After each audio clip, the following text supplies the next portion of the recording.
Hey guys, welcome back to our tip and hint today. And our tip today is to incorporate self-myofascial release. And that, when you say it, you're like, what is self-myofascial release? Well, some people know it as foam rolling. It is a form of flexibility. We have numerous articles that have covered this on our website. I have actually three, when you're watching this video, above the video, if you're viewing it on our website, are three links. One link is to our flexibility blog that we write with different articles about flexibility. Secondly is a particular article on flexibility or foam rolling itself.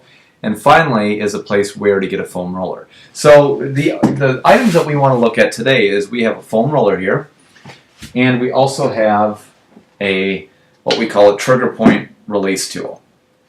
And so you're thinking, okay, Jeremiah wants me to incorporate self-myofascial release, but what is self-myofascial release? Well, the best way to think about flexibility, when we've talked about flexibility before, is flexibility, and we're using our fingers because fingers are a good representation of what happens to a muscle when it contracts and what happens when it expands. But flexibility, or proper flexibility, is having the optimal length in all your muscles. It is not good to have overly lengthened muscles. It's not a good thing to have overly tight muscles. You want the appropriate length in all muscles. And the other thing that's important to understand is that when you have a muscle that's too lengthened or when you have a muscle that's too tight, the opposite of that tightened muscle is always weakened or lengthened. So you want to bring balance back into it. So a lot of times what happens is we all know that we have tight muscles, whether it's tight calves, tight hamstrings, tight whatever. And it's like, okay, what causes the particular tightness in areas? What causes those muscles to be tight? And a lot of times people think, well, I'm just going to stretch. And stretching really doesn't. Stretching is a part of it, but at the right time and place. So what causes muscles to be tight is when you have a muscular imbalance, which is caused from structural issues. When something structurally is out of line, and when there is this whole cumulative thing that happens, it will cause, or weakness in particular muscles will cause muscular imbalances, causing the movement or posture of a person's body to change. And when that happens, what you get is you get abnormal lengths in muscles. They're not optimal anymore. You have certain muscles that are tight, certain muscles that are lengthened.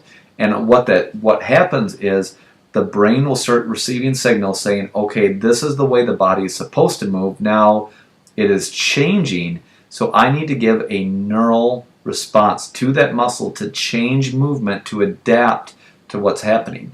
And because of those adaptations, now what you have is change in movement patterns, causing this neural signal to go to the muscles to tighten certain areas more than what they were intended. So it is the muscle itself is being tight, but it's because the brain is sending the signals to the muscles from the central nervous system to tighten up, and those muscles are then feeding information back into the central nervous system. So what ends up happening is you get these overly tight muscles, and then the opposite of those tight muscles become weak.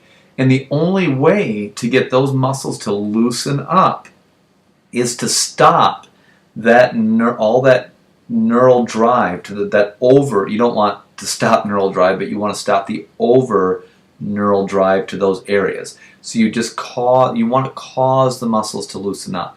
You want to cause the muscles to stop being so excitable because of all the information that's given to them, and you want to force the body to loosen those areas so it starts to realign itself, and then you go in and strengthen the weak areas to pull everything back into balance. So it's like, okay, how do you get those muscles, to loosen up, to pop open, to not be so tightened up, and to decrease that neural drive to those muscles?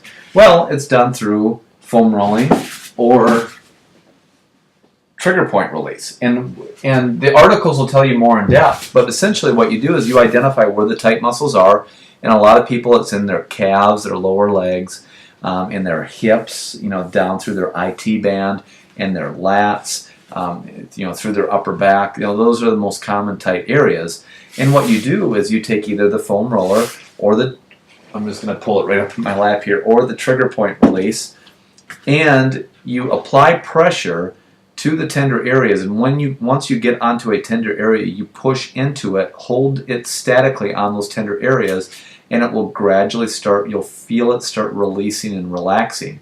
And that relaxation causes the muscle to, kind of loosen up or untighten.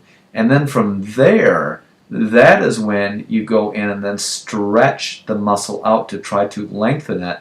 And then you take the opposite of that muscle. For instance, if it is the hamstring, for instance, if the hamstring or IT band is tight, then it's probably like the inner quad or the quad itself that may need to be strengthened.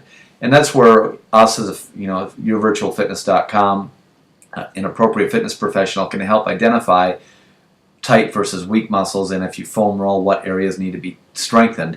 But if you do that simply by relaxing muscle through self-myofascial release or trigger point release, and then stretch, immediately doing that, and there's other things such as active stretching, dynamic stretching.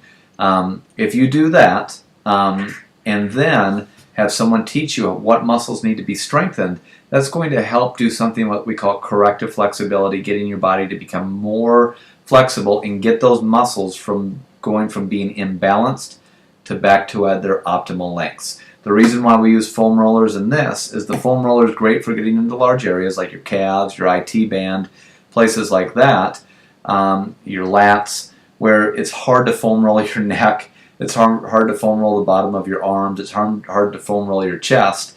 But for instance, when you get into doing this, it's really easy to get into your neck. It's really easy to get into your pectoral region. It's really easy to get into nooks and crannies that the foam roller may not get into. So we utilize both. Please feel free to read the articles, learn how to do it through our articles, and then practice and incorporate self-myofascial release or trigger point release into what you're doing, because it will make a significant difference in how you do, how you perform, and reducing the risk of injury. When you feel that something's wrong, I'll shelter you and keep you warm. I'll never let you walk alone.